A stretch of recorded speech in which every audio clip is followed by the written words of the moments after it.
Bien, bonsoir, monsieur Girard, en face de nous, ici la Gazette. Donc vous êtes là, si j'ai bien compris, on va vous poser quelques petites questions et tout simplement vous allez répondre. C'est bon pour vous? Effectivement, oui. Magnifique. Bien, première question. Donc effectivement, vous êtes chef médico-commerce maintenant, mais la Gazette, voulons savoir qu'est-ce qui vous a donné envie de devenir médico-mage? Pourquoi vous n'avez pas choisi une autre spécialité de la magie? C'est-à-dire pourquoi vous n'avez pas plutôt choisi le combat ou la stratégie ou l'intelligence? Pourquoi la médico-magie? Alors, je vous avoue ne pas avoir forcément de réponse à cette question. La médicomagie, on va dire, est ancrée dans mes gènes et ça a toujours été une vocation pour moi. Ça a toujours été quelque chose que je souhaitais faire. Alors, les autres spécialités de la magie ne m'intéressent pas forcément vraiment. C'est surtout la médicomagie qui m'a vraiment appelé lorsque j'étais jeune, peut-être grâce aux grands sorciers qu'on a pu connaître, ou même en tant que professeur. J'ai travaillé avec des sorciers qui étaient très puissants et qui étaient médicomages. Je pense que ça viendrait de là, donc mon envie d'être médicomage du coup. Magnifique, magnifique. Pouvez-vous nous raconter votre parcours de formation, c'est-à-dire votre formation, comment vous êtes arrivé à être chef médicomage, depuis combien de temps vous pratiquez le rôle de médicomage? Expliquez-nous tout. Alors la médicomagie a un parcours du coup de formation qui est quand même assez long. Ça prend quelques années pour devenir médicomage et je pense que vous-même vous le savez. Tout Oui. d'abord, vous commencez par un stage en médicomagie la plupart du temps. Lorsque vous êtes quatrième année, vous pouvez du coup commencer un stage en médicomagie qui vous permet jusqu'à votre sixième année du coup de vous. Et lorsque vous êtes en sixième année, vous pouvez du coup devenir médicomage en faisant du coup la formation qui dure quand même assez longtemps, plusieurs heures de formation avec de la théorie, de la pratique.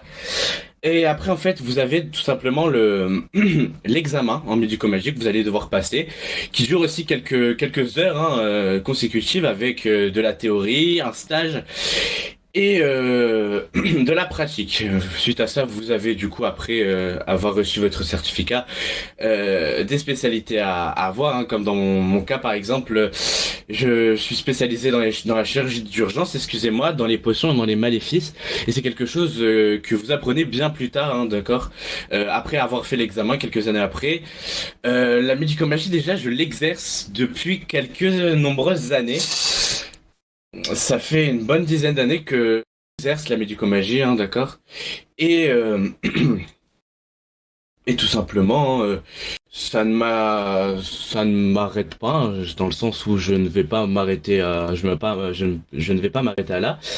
Et comment je suis du coup passé de médicomage simple à du coup chef et maître en médicomagie? Tout simplement, le diplôme de maîtrise en médicomagie s'obtient après plusieurs années de loyaux services auprès du monde magique.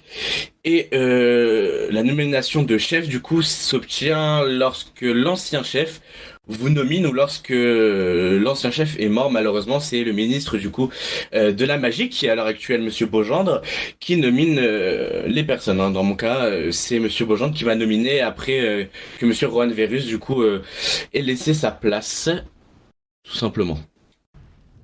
Alors, que pouvez-vous dire? Monsieur Vérus, vous nous dites qu'il vous a laissé sa place, donc il n'est pas mort, j'en conclus. Alors effectivement, Monsieur Rohan Verus donc n'est pas mort, il travaille à l'heure actuelle au ministère auprès des Aurores, il me semble.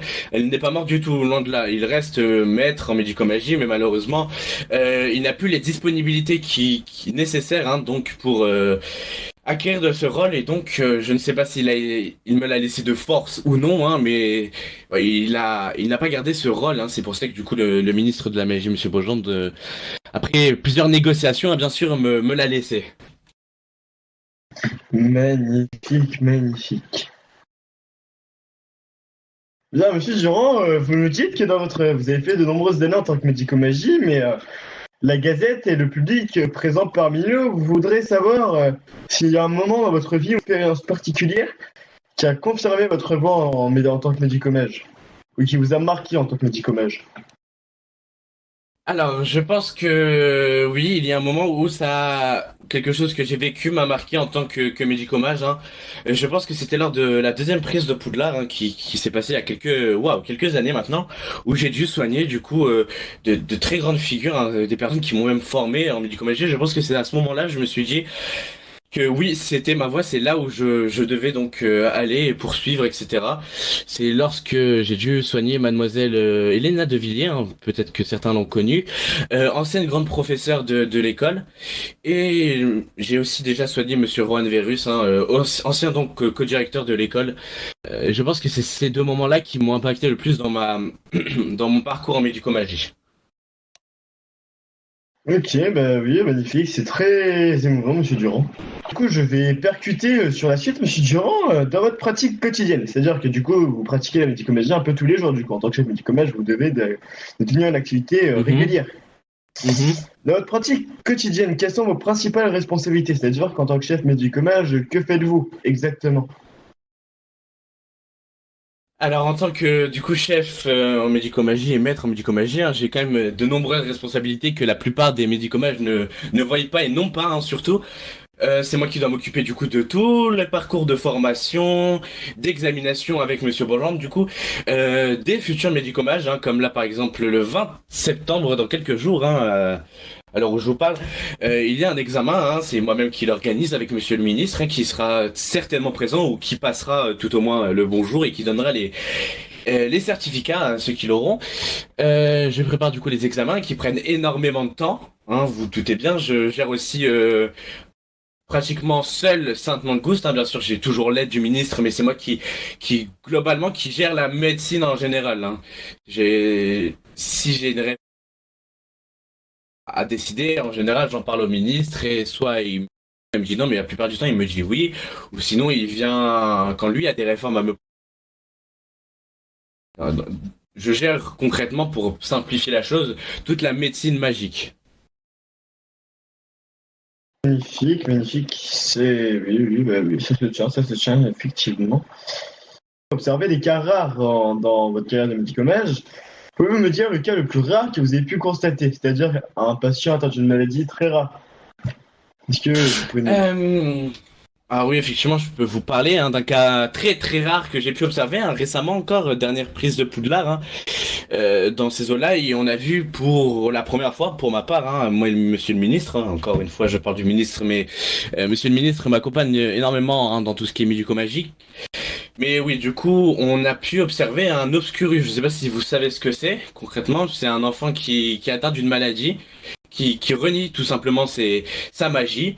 Concrètement, c'est ça, et qui lui donne de l'énergie noire, on va dire, entre guillemets, hein, pour simplifier la chose, et donc qui a de très mauvaises émotions et qui est très très très dangereux. C'est une maladie, hein, qu'on peut quasiment pas observer, hein. C'est quelque chose de très très très rare, et ça faisait des centaines d'années qu'on n'avait plus vu d'Obscurus pour le coup. Ok, bien, et vous connaissez un moyen dans le monde magique de soigner un obscurus? Alors malheureusement, hein, par la thérapie à l'heure actuelle, on ne peut pas vraiment soigner un obscurus, hein, surtout si l'enfant est quand même assez âgé au niveau de la maladie, hein. Je ne sais pas si vous le savez, mais un obscurus, c'est des enfants qui du coup qui ont cette maladie, des enfants qui n'ont pas encore intégré une école, des enfants qui en général ont en dessous de 10 ans. Rares sont les personnes qui vivent au-dessus de 10 ans, étant donné que cette magie vous ronge et vous concrètement vous tue. Donc voilà. Selon vous, Monsieur Durand, quelles sont les majeures différences entre la médecine moldue, donc c'est-à-dire les moyens moldus, et les moyens de médicomage? Quelles sont les grandes différences?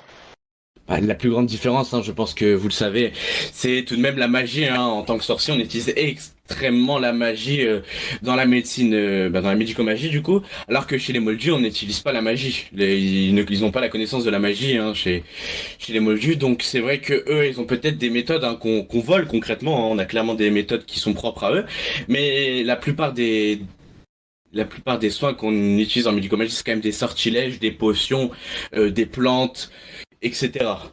Donc c'est surtout, je pense, les traitements qui sont différenciés et les méthodes comparées au moldu. Oui, oui, oui, cela va de soi, effectivement. Vous voyez, vous travaillez dans la médicomagie, encore une fois, quotidiennement, régulièrement. Comment restez-vous à jour face aux nouvelles découvertes, aux évolutions dans le domaine médico-magique? Alors, comme je vous l'ai dit précédemment, c'est moi qui gère tout ce qui est médecine magique. Donc, dès qu'il y a une nouvelle découverte, dès qu'il y a une nouvelle information, je suis le premier au courant. Si par exemple on découvre des nouveaux sortilèges, des nouvelles potions, des nouvelles plantes, je suis du coup le premier mis au courant. Et du coup, bah moi-même, je préviens Monsieur le Ministre. Mais en général, si quelqu'un fait une découverte, si je ne suis pas prévenu, c'est que la découverte n'a pas lieu d'être, concrètement. Ok, et pour poursuivre sur cette même question, euh, quand vous dites que quelqu'un dit quelque chose et que vous recevez l'information, comment le transmettez vous à vos propres médicomages? Par le biais de quoi vous le transférez à vos propres médicomages? Alors en général, les médicaments sont au courant par missive, hein, d'accord? Ou s'ils ne sont pas mis au courant par missive, c'est que la presse est déjà passée par là et qu'ils sont déjà au courant. La presse qui passe très souvent à mon bureau, savoir s'il y a des nouveautés. Alors bien sûr, il n'y en a pas tous les jours, hein, ce sont des nouveautés qui valent le coup d'être dans la presse, sont très rares, hein, bien sûr, mais il y en a tout de même de temps à autre. Qui est très très intéressant, très intéressant. Vous préférez travailler plutôt à Sainte-Mangouste ou vous préférez travailler plutôt en extérieur? Ou les deux? Les deux terrains sont aisés. Alors c'est vrai que les deux terrains sont géniaux, hein. On voit des choses différentes à Saint-Ghost, mais aussi on voit des choses très différentes à l'extérieur. Je me suis spécialisé du coup dans la chirurgie d'urgence parce que j'adore être à l'extérieur, hein, lorsque je dois aller soigner par exemple des aurores, des citoyens même du monde magique ou même des élèves dans Poudlard, en forêt ou autre, hein, bien sûr. Et j'adore devoir me déplacer dans l'urgence, etc. Avoir cette adrénaline qui m'est procurée, j'adore ça. C'est pour ça donc que je préférerais, pour répondre à votre question, l'extérieur. Je préfère beaucoup agir sur le terrain que dans des lits où les patients doivent se déplacer. En général, ils sont moins graves que si vous allez directement les voir sur le terrain. Oui, cela va de soi, du coup, monsieur Durand. Je viens de remarquer que derrière vous, le logo de Sainte-Mangouste a changé. Pourquoi ce changement de logo?